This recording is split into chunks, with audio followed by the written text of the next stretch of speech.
કેમ મિત્રો તમે મજામાં ને આજના વ્લોગમાં તમારું સ્વાગત છે। અને આજે તો બહુ સવારમાં આપણે વ્લોગ જ નહોતો ઉતાર્યો, સીધો આપણે બપોરે ચાલુ કર્યો હતો ગેમમાં જોરદાર ને। અને આજે તો આપણા ભાઈબંધ આવવાના, ભાઈબંધ એટલે બીજું કોઈ નહીં, આપણે ડીકે ભાઈ જવાના હતા મિત્રો। કાંઈ વાંધો નહીં, એનું પાકીટ ભૂલાઈ ગયું તો આપણે ક્રિકેટ રમવા ગયા ત્યાં આપણી ગાડીની ડેકીમાં જ પડ્યું રહ્યું હતું। પછી એનો ફોન આવ્યો કે હાલો નહીં કે હું બપોરે આવું। મેં હા તો કાંઈ વાંધો નહીં, મેં તમે બપોરે આવો। પછી આપણે ઉપર ચડીને પાછા બેસી ગયા નિરાંતે પાછા ટેબલ હતા તો બેન ફોન જોતા હતા, હાલને વ્લોગ ઉતાર લો। એ ફોન ચાલુ છે તો કે ટેકાઈને બેઠા એનું કામ કરે એમ, બાકી જોરદાર ને। પછી તો આપણે એકાદ બે હારા પર બહુ કર્યા નહીં, કારણ કે મમ્મી આવે તો આપણે પછી વારો નીકળી જાય એટલે કાંઈ વાંધો નહીં। પછી જોરદાર આપણે બેઠા બેઠા જો ધુરંધર ચાલુ કરી દીધું હતું જોવાનું, અને મજા એ આવતી હતી કેમ, બાકી જોરદાર ને જોયું। પછી બપોર વસારે કોઈ હતું નહીં, મમ્મી ને પપ્પા ગયા હતા બહાર, દીદી હતા એટલે વાંધો નહોતો।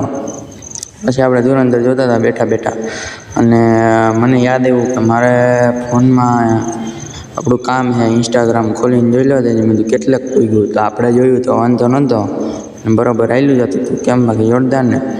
પછી યુટ્યુબ ચેક કરી લીધું, હાલો ને યુટ્યુબ હારે ચેક કરી લો બરાબર, આપણે બધું જોઈ લીધું ને પછી પાછા આપણે બેઠા હતા નિરાંતે જોઈને, હા અને ટાટો ટાટો પવન હતો અને ઠંડુ કરી દીધું હતું બધું પારિવારિક પેક કરી જોરદાર ને। બાકી તા તો ઘડીક થયું તો ડીકે ભાઈને પાછો ફોન આવ્યો કે હાલો કે હું અત્યારે જાઉં। મેં તો હાલો કાંઈ વાંધો નહીં, આવો કાંઈ વાંધો જ નથી આપણે। તા તો જોઈ આવ્યા ને એ કે તું બરાબર આટલી કે હેઠ ઉતરે હું આવું જ છું। મેં તો હાલો આવો।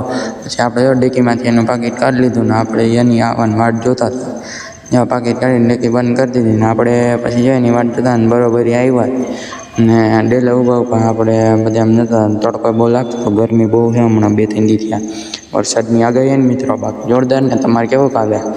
પછી ડીકે ભાઈ કયો કે આવ્યા જોયું આવી ગયા ને, બાકી ડીકે ભાઈ અમારે જોયું ગાડી અમારે ખવડી ગયું ભાઈ આવેલું જાય અમારે। પછી એને એનું પાકીટ આપી દીધું કેમ, બાકી જોરદાર ને। એ ક્યાં હાલો કે સારું થયું તે હાઈશું એ ક્યાં। પછી તો આપણે રોંઢે ઉઠીને બેઠા હતા, આપણે સુઈ ગયા હતા બપોર વસારે કંઈ વ્લોગ નહોતો બનાવ્યો, અને અત્યારે જવું તો આપણે વીઆઈમાં કન્વર્ટ કરવા કાર્ડ, અને આપણે 5G તો થઈ જ ગયું છે પણ આપણે વીઆઈમાં કન્વર્ટ કરાવી જ નાખવું, કારણ કે આપણે ઓફરનો ચાન્સ છે 4 મહિના લગીને આપણે 1200 રૂપિયામાં અનલિમિટેડ રિચાર્જ છે યાર, આપણે કરાવી આવીએ હાલો કાંઈ વાંધો નહીં। પછી આપણે ત્યાં ગયા તો આપણો તો મેળ ન આવ્યો, કારણ કે મારે 18 વર્ષનો થઈ ગયો પણ હજી પૂરું નથી થયું, દિવાળી આપણે પતે 18મું વર્ષ એટલે પાછું આવવું પડ્યું, ધોકો ઘેરે થયો પાછો બેનને લેવા, કારણ કે એનું એ હોય તો એનું બરાબર એના નામે થઈ જાય તો કાંઈ વાંધો નહીં। પાછા આપણે એને લેવા આવવાના જ હતા, આપણે નીકળી ગયા પાછા ગામમાં જવાના, એક બગીચાનો વ્યૂ લઈ જ લીધો કેમ, બાકી જોરદાર ને। પછી જો આપણે પાછા આપણે બેનને ઘેરે તેડવા નીકળ્યા બરાબર રસ્તામાં જતા ને પછી આપણે બેનને તેડીને નીકળી ગયા પાછા ગામમાં જવા, પાછા વીઆઈની ઓફિસે પગી ગયા ને જો અત્યારે આપણું બરાબર કામ થઈ ગયું છે મિત્રો, લાઈક કરી દેજો એ બાબતે। પછી તો આપણે વીઆઈમાં કન્વર્ટ કરીને આવતા રહીએ, એ ભાઈએ કીધું 4 દી પછી તમે તમારે ખોલી નાખજો બરાબર થઈ જાય અહીં ગયા। અમે તો હાલો કાંઈ વાંધો નહીં, 4 દી પછી આપણે ખોલી નાખીશું ને આપણે ઘેરે પગી જાઓ ગાયો ગા। પછી તો આપણે ઘેરે પગી ગયા બરાબર, પછી આપણે જો ઉપર ભાગ્યા ગાયો ગા, કારણ કે મમ્મીને કહેવાનું હતું કે આપણે જો રિચાર્જ કરાવીએ ભાઈ 4 દીમાં ખુલી જાય અનલિમિટેડ આપણે ચાલુ થઈ જાય। ત્યાં તો પછી બહુ લોગ ન ઉતર્યો ને હાંજે સીધો ભાઈ આવ્યો, આનો વિડીયો બનાવી લો, જઈ બેઠો બેઠો રીલ જોતો બરાબર લાઈક કરી દેજો। અને આપણે વિડીયો ઉતારી લીધો કે મનનો લેતો હોય કે વિડીયો મેં હાલ કાંઈ વાંધો નહીં નીલો મેં ફોનનો વિડીયો જોવા દે બરાબર।